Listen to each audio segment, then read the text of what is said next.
have been asked to come up here, and so honored that you all came to share this special day with me. I've also asked my husband to help me with a little skit to get things started. He's Henry. I'm Agnes. You're going to sit on the stool? Yes. You're going to bring yours up. Okay. Henry and Agnes have lived in a community for a long time, and they have some new neighbors who've moved in next door. Where's my coffee cup?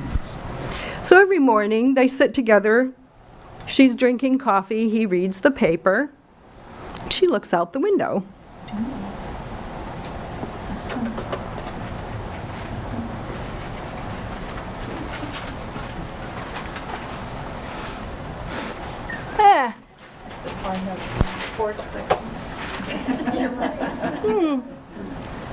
Henry, that new little girl that moved in next door, she's hanging her clothes up on the line. Looks like some of her baby's clothes. Oh man, they're dirty. What's wrong with her? She can't even get her clothes clean. Jeez, that poor little baby that's over there with her, she's got to be a lousy housekeeper. Man, gosh, sure is dirty. Golly dang. I bet that baby's crawling around in about an inch of dirt. Poor baby. A couple of days later.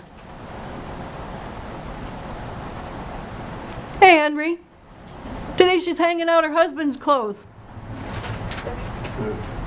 Dirty. Oh my gosh, they're so dirty. What is wrong with her? I feel sorry for that poor husband, don't you? Oh, don't even bother to tell me. Oh.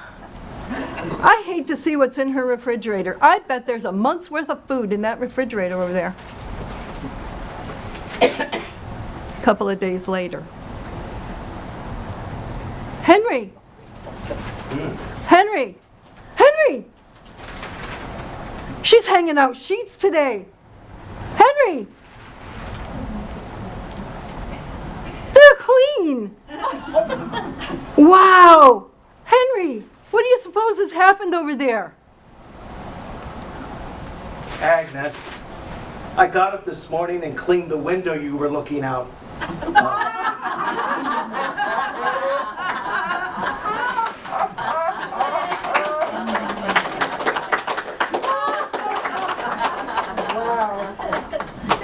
When I read that story on the internet, it hit me. And I thought, wow. I do not want to be looking through a window like that. Can you help me with my window? Yes. Whoops. Where do you put this? You don't need this, right? I need that for the window. Yeah. Please? Yes, Agnes.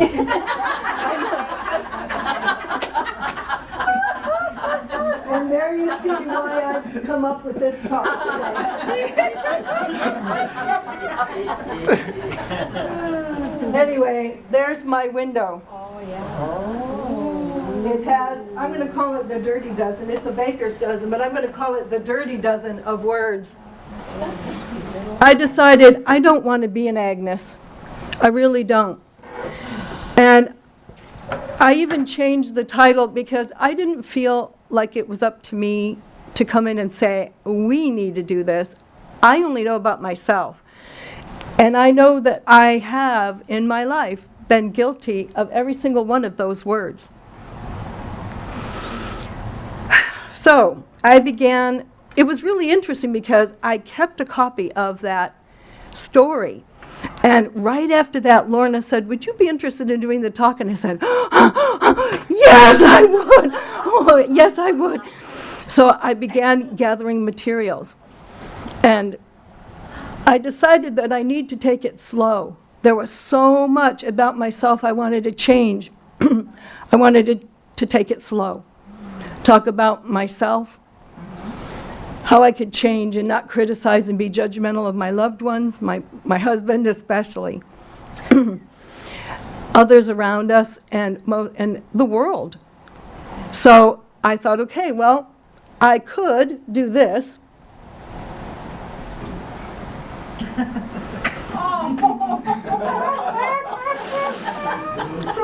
And maybe we should give that to some of our politicians. And then I thought, well, it would be a little bit difficult to eat, and I do like to eat. So I have 3 areas that I want to work on today with just self. Because I'm a teacher, and I'm used to talking for at least 50 minutes, but I figured you probably didn't want to listen to talk for 50 minutes. So we'll just start with self today. So my first step is that I need to recognize that I have the need to change, and I am in charge. I have the ability to change myself. I have a son-in-law named Javier, wonderful man. He grew up with a dad who's a heroin addict. And through the years, you know, his father would, anytime Javier and his sister had money, his dad would steal it. And as he grew up, he kept trying to get his dad to change. And I remember, just before he and my daughter got married, that he decided his dad was going to go into treatment. And he made all the arrangements.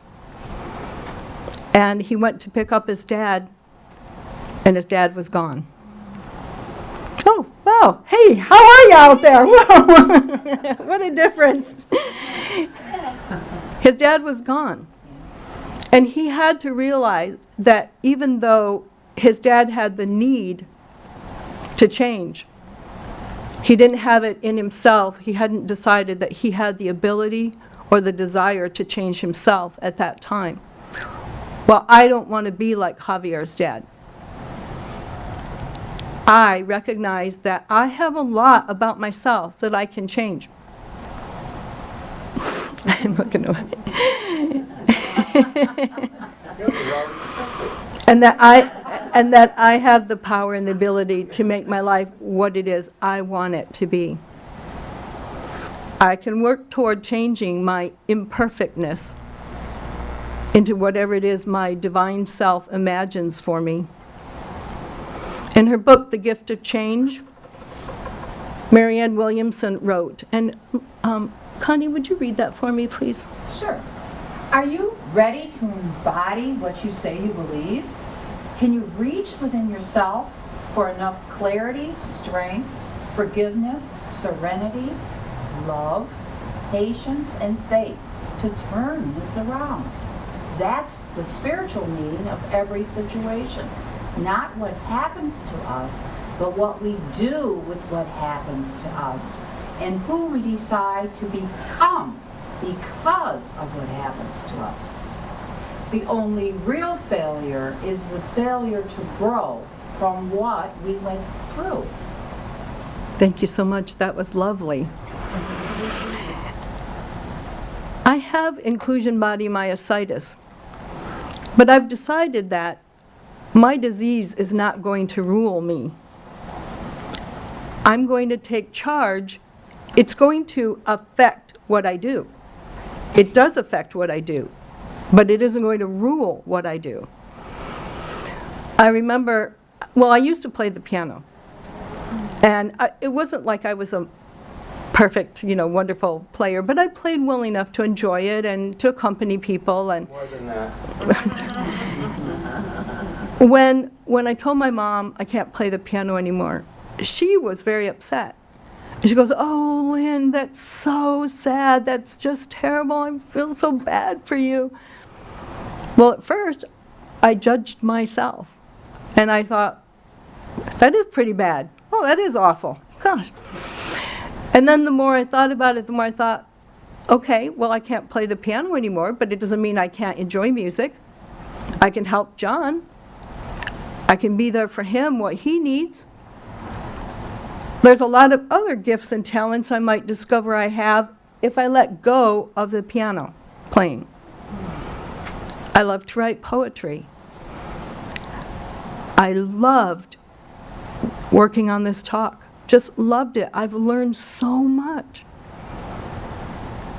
I've gotten really good at writing letters to people. And John never eats the same thing twice because I love recipes. And I've gotten really good at it. And I can even take whatever's left over in the refrigerator and turn it into a new gourmet meal now. It's become a new talent. So I can change. I have taken the ability to change myself. And every day offers a new opportunity for me to redirect my thoughts, my day, my life. And I will. Less judging and criticizing, more focus on transforming and changing into being a new me. I don't want to be Agnes. I want to be Lynn.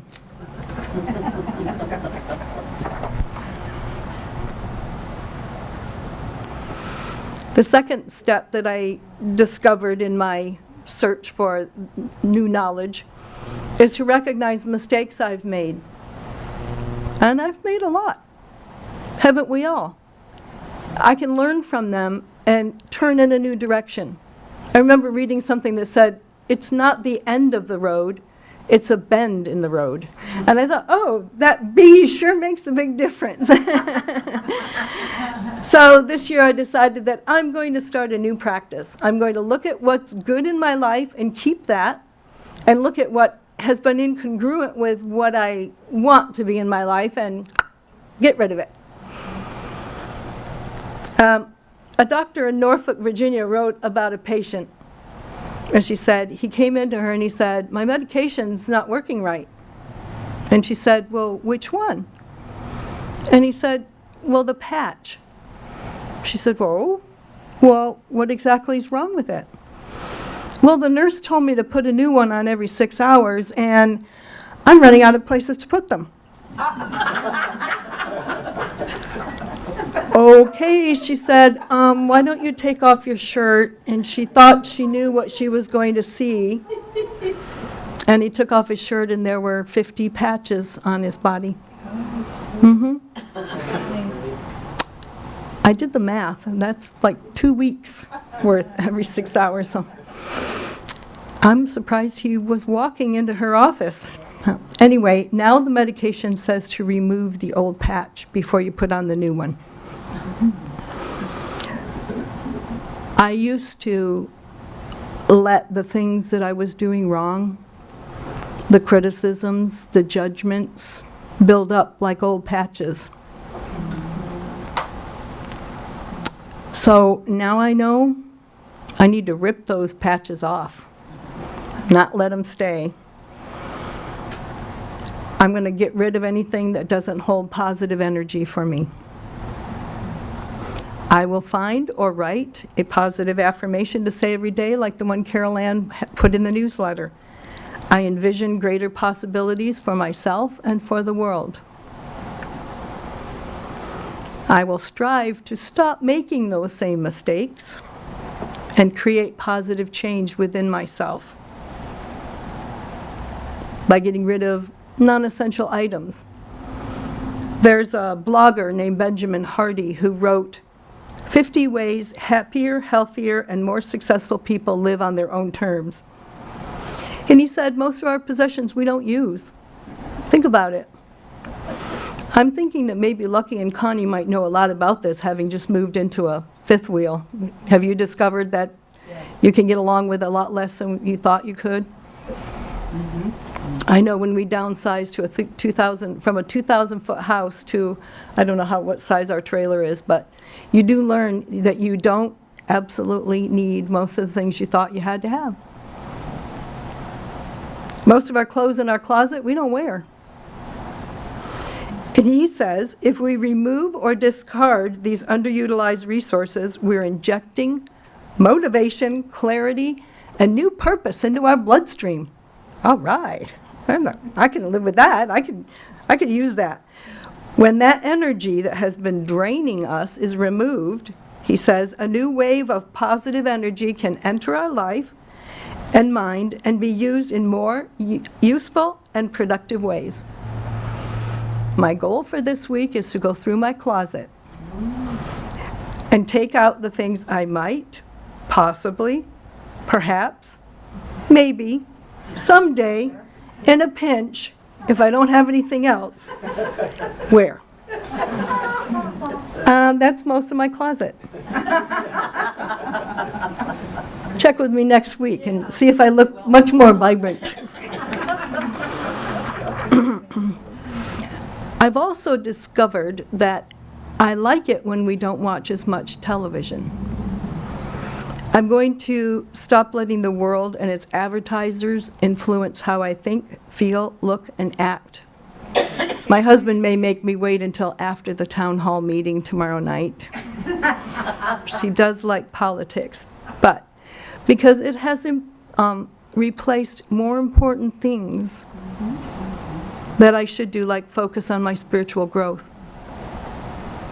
I found a poem called The 23rd Channel. I think now it could be 2023 channels.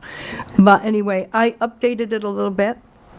It says, "The TV is my shepherd, my spiritual growth shall want.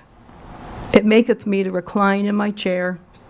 It restoreth my knowledge of the things of the world, and keepeth me from the study of the word.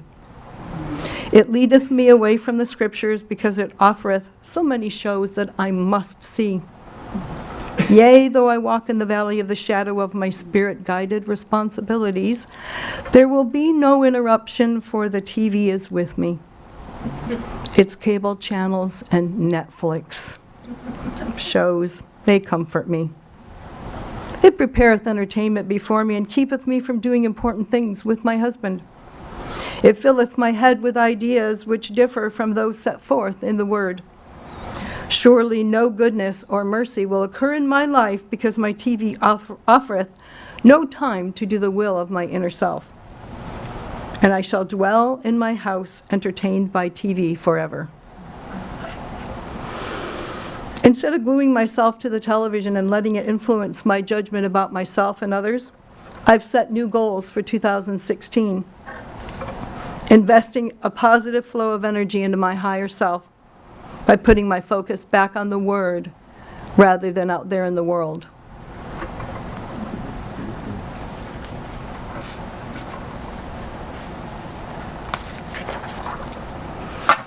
My third point, or step, I should say, is to power up by being positive and change my mind to change my life. I can change for the better by assuming responsibility to make those changes in myself, by myself, and for myself. It isn't up to anybody else to do it.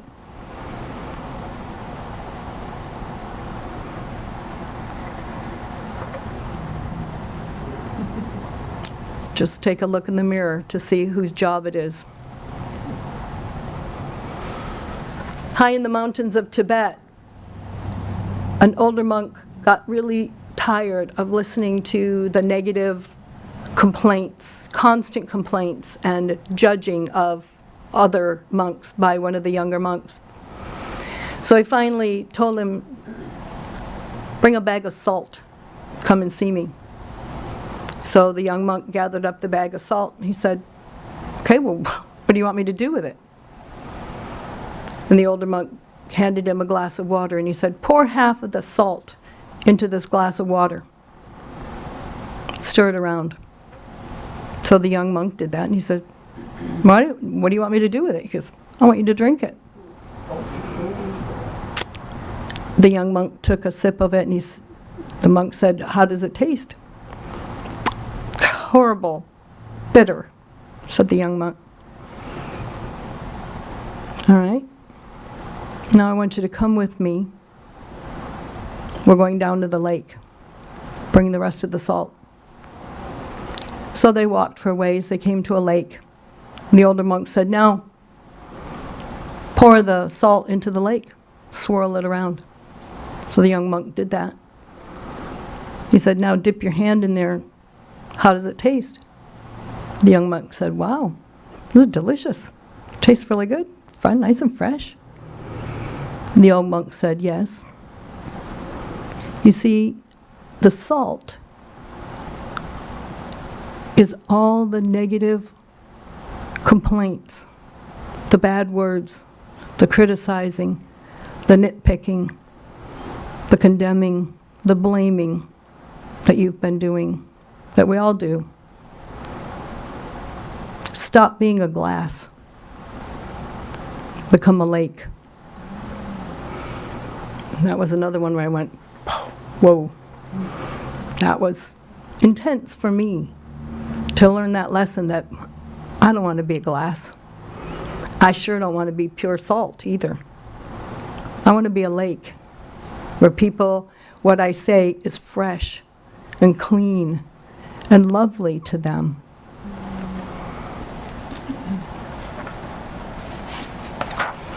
Lorna has a CD called So Bright, and one of the songs on there is Change Your Mind, Change Your Life. And if you haven't heard it yet, in fact, I asked her if I could play it during the service, and she said, they don't know it. So I thought, okay, well, that's something now that you can look forward to, because it's a wonderful song. And in there she says that you can change your socks, you can change your car, you can change your spouse, you can change your house, but until you change your mind, that's when you'll change your life. And you'll have heaven every day. I thought, oh, I want to do that. I want heaven every day. Today's daily word was about compassion. It says, I want to change my mind and my life enough to be an expression of God's love as I behold the Christ in others, and send them compassion-filled thoughts and prayers. Ah, heaven every day. I can begin by saying please and thank you. Every time I have an opportunity, just those 3 little words. That same blogger, Benjamin Hardy, wrote in his blog about a time when he was waiting on tables. And it impacted him so much that there was a young boy at one of his tables, and he said thank you so graciously to Benjamin every single time he did anything for him. Filled his water glass, brought him a napkin, brought his dishes, cleared the dishes away. Thank you, he said. And it made such an impact because apparently not a lot of his customers were doing that. Sad, isn't it? So I thought, okay, I can do that. I can do that. I can say thank you and please. Every time I call my mom, she ends the conversation with, thanks so much for calling, honey. You've really made my day. Thanks for making it so special. And every time she says that, I'm like, oh, I feel so special, Mom. And I thought, if she can do that and make me feel so special, I can certainly do that to a lot of other people and try to make their day really special. Right now I'm trying to get medication for another year, a grant to get the medication. And I was on my 6th phone call in a row trying to get, because this person takes care of this and this person over here takes care of this, and they don't seem to be communicating with each other. And so one man, I said, I have done everything that I know how to do. And he said, it's okay, Lynn. I'm on the case now, and I'll take care of it for you. And I said, thank you, Rich, for making my day so special. And he's like, oh, whoa, you're welcome. I thought, yes, it really does work. Because love is kind, and I see another word, compassion, love. Help all my words to be kind and gentle, and all my actions to be kind and thoughtful. And from these 3 seeds of kindness, please and thank you, I hope to grow a whole garden of acts of compassion. I have to hold myself accountable. It isn't up to John. It isn't up to my mom, my dad, my kids. It's up to me. I'm sorry to admit that one of the ways I've judged others, even though Scripture is very clear about not doing it, is informing opinions about the choices that my family members or my friends make. How they spend their money, how they spend their time, what they eat, how they discipline their children. Well, not only do I not know what I need to know to make a judgment, making any kind of judgment, I know now is not my job. I can just let all that go. In Romans 14:13 says, Carol, May, would you read that one for us, please? Sure. Therefore, let us stop passing judgment on one another. Instead, make up your mind not to put any stumbling block or obstacle in your brother's way. Thank you. Instead, we're going to do this. Susan, would you read this one for us, please? And this was part of what we had in the daily word this morning. Clothe myself with compassion, kindness, I can't see that, Humility. humility, gentleness, and patience. Bear with each other and forgive whatever grievances you may have against one another. Forgive as the Lord forgave you. And over all these virtues put on love, which binds them all together in perfect unity. Thank you. I'll know now not to put colors up there. Well, it's time to wash the dirt away from the window. Yay.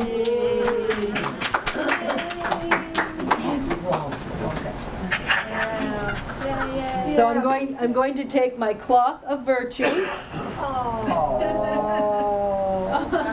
Kindness, compassion, humility, I'm going to use my hand of forgiveness and dip it. Hey, give me my bucket of love, please. Dip it in my bucket of love. Love bucket. Oh, yay. Wow. I know John is like, it took me forever to get that out there. And now we're gonna raise it, huh? Yes, yes. Yay. Here, you can help me, thank you. Very. No more dirty windows. Yay. Thank you so much.